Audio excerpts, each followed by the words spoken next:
एक आइडिया जिस पर एक शख्स ने किया अमल, हो गया मालामाल। खरपतवार से करोड़पति बने शख्स का किस्सा, जो बन गया चर्चा का हिस्सा। आंखों का तारा बना खरपतवार, और भी किसान इसे अपनाकर करोड़पति बनने के लिए तैयार।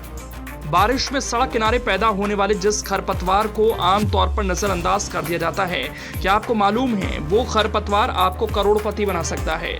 उस खरपतवार के जरिए एक अच्छा खासा व्यवसायी बन सकते हैं। एक शख्स ने ऐसा कर दिखाया, अपने आसपास के लोगों को उससे व्यवसाय कर दिखाया। लोगों ने तब बहुत बातें कही, बहुत तरीके का अंदेशा दिखाया, लेकिन उन्होंने उसकी फिक्र नहीं की। वो आगे बढ़ते गए, दिन दूनी रात चौगुनी तरक्की करते गए, आज करोड़पति हैं।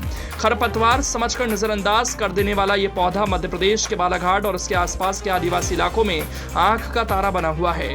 इस पौधे के बीज की चीन और वियतनाम में जमकर डिमांड है। बालाघाट के रहने वाले मकेंद्र सतपुते इस खरपतवार का इस तरीके से अपनी जिंदगी में इस्तेमाल कर रहे हैं, जिसने भी देखा हैरान हुए बिना नहीं रह पाया।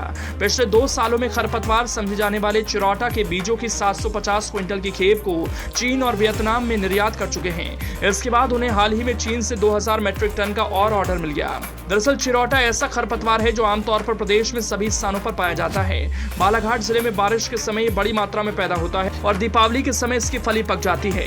इस क्षेत्र के आदिवासी इनके पौधों को उखाड़कर सड़क पर डाल देते हैं और गाड़ियों के निकलने से जब इनके बीज झड़ जाते हैं तो ये बीज को निकालकर मामूली दामों में बेच देते हैं। सतपुते पिछले कई सालों से चिरौटा को मध्य प्रदेश के कई इलाकों के अलावा छत्तीसगढ़, उड़ीसा तक से खरीदते आ रहे हैं। पहले से खरीदकर गुजरात में बेच देते थे, लेकिन 2 साल पहले लाइसेंस लिया और पिछले साल 750 क्विंटल की खेप चीन और वियतनाम में निर्यात की। सतपुते बताते हैं विदेश में 45 रुपए किलो के हिसाब से बिका।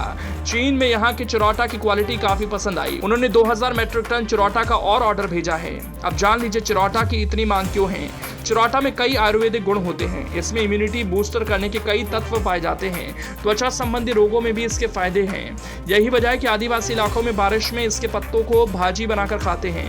हालांकि इसके बीज की तासीर बहुत गर्म होती है, इसलिए इसका उपयोग आमतौर पर ठंडे देशों में ही होता है। मकेंद्र सतपुते बताते हैं कि चीन, जापान, वियतनाम में इसकी खूब डिमांड है। इसका उपयोग कॉफी, कॉस्मेटिक, दवाइयों आदि में होता है। देश में भी इसका उपयोग कैटल फूड के लिए किया जा रहा है, लेकिन देश में अधिकांश कंपनियां इसका आयात नाइजीरिया से कर रही हैं, क्योंकि यहां से आयात करने पर ड्यूटी नहीं लगती। लेकिन इसका नुकसान देश के आदिवासियों को हो रहा है।